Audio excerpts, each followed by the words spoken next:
اگلا سوال ساتھی نے ایک دو پوسٹیں بھیجی ہے جس میں ڈاکٹر اسرار احمد صاحب کی یہ ویڈیو ہے جس میں شیخ محترم بہت ساری ایسی کلپس ان کی آتی ہیں جس میں وہ بار بار یہ کہتے ہیں کہ نظام اسلامی کو جب تک اگر کوئی نہیں مانتا چاہے وہ کتنا بڑا عابد ہو زاہد ہو کوئی فائدہ نہیں دیتی ہے، اور حتیٰ کہ انہوں نے اس کلپ میں یہ بھی کہا کہ اگر کوئی نظام اسلامی کے خلاف کوئی قانون پر عمل کرتا ہے تو گویا وہ کافر ہے، مشرک ہے، منافق ہے، سب کچھ گنوا دیا گیا۔ ہاں دیکھیے ڈاکٹر اسرار صاحب اللہ تعالیٰ رحم کرے، ان سے بڑے فائدے بھی ہوئے لیکن بڑے نقصانات بھی ہوئے، اب اس دنیا سے چلے گئے ہیں۔ اللہ تعالیٰ سے میں تو یہی کہوں گا اللہ تعالیٰ ان کی غلطیوں لغزشوں سے درگزر فرمائے، ورنہ ان کے بارے میں کیا کہہ سکتا ہوں۔ مولانا عبدالغفار حسن رحمانی رحمہ اللہ نے ایک بار کہا تھا کہ اس جاہل کو ساحری خوب آتی ہے۔ بڑا مشکل مرحلہ ہے ان لوگوں کا جو صرف اردو پڑھ کر کے قرآن اور حدیث کو سیکھتے ہیں، اگرچہ بعد میں عربی سمجھنے کے لیے انہوں نے کچھ کوشش کی، لیکن کیا ہے وہ اصل اہل علم سے بالکل کٹ کر کے رہتے ہیں، اس لیے ان لوگوں سے اس قسم کی بڑی بھیانک غلطیاں ہوا کرتی ہیں۔ اب میں ابھی ان کے دوسرے عقائد پر نہیں جاتا جو ان کا وحدت الوجود کا اور دوسری جو چیز رہی واللہ عالم، لیکن انہی دو کلپ ایک کلپ ہم نے سنا تو مثال کہتے ہیں ویل للعرب، یعنی عرب کا معاملہ بالکل ان سے فارغ ہے، ان سے کسی خیر کی امید نہیں ہے۔ نعوذ باللہ من ذالک۔ اولا وہ حدیث جو صحیح بخاری وغیرہ میں ہے حضرت زینب بنت جحش کی کہ ویل للعرب من شر قد اقترب، اس کا معنی کیا ہے؟ آپ اس کی مثال ہے کہ آپ نے صرف اتنا لے لے کہ لا تقربوا الصلاۃ، نماز کے قریب نہ جاؤ، فویل للمصلین، اس کے آگے نہ پڑھو الذین هم عن صلاتهم ساہون، نہ جاؤ۔ اصل پوری حدیث پڑھیے تو آپ کو اندازہ لگے گا کہ اللہ کے رسول صلی اللہ علیہ وسلم بیان فرمائے ویل للعرب من شر قد اقترب فتح اليوم من ردم یاجوج وماجوج مثل هذه۔ تو گویا آپ صلی اللہ علیہ وسلم عرب کو اس شر سے ڈرا رہے ہیں جو یاجوج اور ماجوج کی طرف سے اٹھے گا، نہ کہ عام چیزیں۔ یعنی اس حدیث کو آپ اس معنی میں لیجئے ویل للعرب من شر قد اقترب فتح اليوم من ردم یاجوج وماجوج مثل هذه، اس کا معنی کیا ہے؟ نعوذ باللہ من ذالک، عرب میں کوئی خیر نہیں ہے؟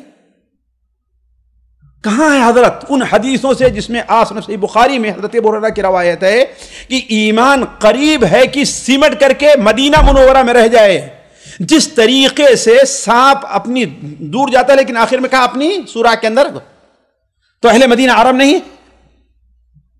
حضرت عبداللہ ابن عمر کی حدیث شاید صحیح مسلم کے اندر ہے کہ ان الایمان یا ان الدین لا یعرض بین المسجدین، دونوں مسجد یعنی حرمین کے درمیان رہ جائے گا۔ اللہ کے بندے، اس دنیا کا سب سے بڑا مجدد جو آئے گا وہ کہاں ہوگا؟ پاکستانی ہوگا، ان کی تنظیم اسلامی سے تعلق رکھتا ہوگا، نعوذ باللہ من ذالک۔ وہ بھی تو مدینہ منورہ یعنی عربی کا ہوگا نا۔ تو یہ لوگ کیا ہے حدیث اور قرآن کو اپنے منہج سے سمجھنا چاہتے ہیں۔ سلف نے کیسے سمجھا ہے؟ ہم یہ مانتے ہیں قرآن مجید میں اللہ نے صراحت ارشاد فرمایا ہے وَمَن لَّمْ يَحْكُم بِمَا أَنزَلَ اللَّهُ فَأُولَٰئِكَ هُمُ الْكَافِرُونَ وَمَن لَّمْ يَحْكُم بِمَا أَنزَلَ فَأُولَٰئِكَ هُمُ الْفَاسِقُونَ وَهُمُ الظَّالِمُونَ، وہ کافر ہیں، فاسق ہیں، ظالم ہیں۔ لیکن کیا ہر ایک کے اوپر یہ حکم لگ جائے گا یا اس کے کچھ شرائط ہیں حکم لگنے کے؟ کسی کے اوپر ایسا حکم لگا دینا نعوذ باللہ من ذالک، یہ بہت بڑی چیز ہے نا۔ یہی تو تکفیری جو تھے ان کا یہی منہج رہا ہے نا کہ یہ چونکہ حاکم قرآن کے خلاف فیصلہ کر رہا ہے لہذا یہ کافر ہو گیا، اور جب کافر ہو گیا تو جو عالم اس کو کافر نہ کہے وہ بھی کافر ہو گیا، نعوذ باللہ من ذالک، سارے لوگوں کو کافر کہہ دیا۔ آخر تکفیر کا فتنہ ایسے ہی تو اٹھا ہے نا۔ تو یہ لوگ، میں یہ نہیں کہتا ان میں کوئی خیر نہیں ہے، لیکن ایسی باتیں جو ان کے مستوی سے بہت اوپر کی رہتی ہیں، اس قرآن کو حدیث کو سمجھتے نہیں، قرآن کو سمجھتے نہیں ہیں۔ اور یہ ہے کہ اس حکم کے، آپ جانتے ہیں کوئی بھی حکم ہو اس نافذ ہونے کچھ شرائط ہوا کرتے ہیں، نافذ ہونے کے کچھ شرائط ہوا کرتے ہیں۔ جس طریقے سے خارجیوں کی اصل مشکل کیا تھی؟ حضرت علی کو کافر کیا، آپ سوچ سکتے ہیں۔ حضرت عبداللہ ابن عباس کو ان لوگوں نے کافر کہا، صحابہ کرام کو ان کی بیوی حاملہ ہے اس کو ذبح کیا، نعوذ باللہ من ذالک، ذرا سوچیے۔ حالانکہ ان سے زیادہ عربی سمجھنے والے تھے، ان سے زیادہ عربی سمجھنے والے تھے، قرآن حدیث پڑھنے والے تھے، لیکن کیوں؟ ان لوگوں نے اپنی سمجھ کو صحابہ کرام کے سمجھ کے تابع نہیں کیا ہے۔ اپنی ایک چیز سمجھ لیے، ہاں بھائی ٹھیک ہے، ورنہ حضرت علی رضی اللہ تعالیٰ نے کہا کیوں؟ اس لیے کہ ان الحکم الا حکم، اللہ کا ہونا چاہیے، اور انہوں نے ابو موسیٰ عاشری عمرو بن العاص کو حکم بنا لیا کہ ہاں بھائی جاؤ فیصلہ کرو، نعوذ باللہ من ذالک۔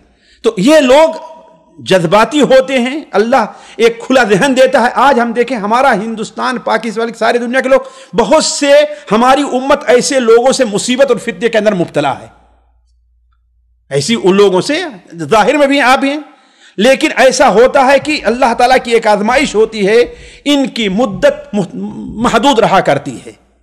آزمائش کے لیے اللہ تعالیٰ ایسے لوگوں کو اٹھاتا ہے، لیکن تھوڑے ہی دن کے اندر یہ بلبلے کے طریقے سے بالکل ختم ہو جاتے ہیں۔ تو علی کل حال ان کی یہ جو باتیں ہیں نہایت ہی خطرناک اور غیر علمی ہیں، یعنی ٹھوس علمی بنیاد کے اوپر نہیں ہیں، صرف الفاظ کا، اسلوب کا ہیر پھیر ہے، جس کی وجہ سے وہ وہی بات ہم نے آپ سے جو کہی، مجھے یاد آیا کہ مولانا عبد الغفار حسن رحمانی رحمہ اللہ ہے نا، ان کا قول جو مدینہ منورہ میں وہ حدیث کے پروفیسر تھے، وہ یہ کہا کرتے تھے کہ اس جاہل کو ساحری خوب آتی ہے۔ جی ایسا بولا جا سکتا ہے شیخ؟ میں بڑے عالم کی بات کر رہا ہوں، میں اپنی بات نہیں کر رہا ہوں، میں کچھ نہیں کہتا، ظاہر بات ہے ان کے مقابل میں ان کو جو علم تھا حدیث قرآن کا، بالکل ان کو جاہل ہیں۔ یہ تو وہ ڈاکٹر ہیں، میڈیسن اس میں ڈاکٹری کی ہے، پھر اس کے بعد اپنا مطالعہ جماعت اسلامی میں کچھ دن رہے، ہے کہ نہیں، پھر وہاں سے نکل کر کے اپنی ایک الگ سے شعبہ انہوں نے قائم کیا، ہے کہ نہیں۔ ان کی اگر حقیقت پڑھنا ہے تو بزم ارجمندہ کے اندر مولانا اسحاق بھٹی رحمہ اللہ نے بڑی بہترین بات ان کے بارے میں لکھی، اس کو تفصیل سے پڑھ لیں آپ۔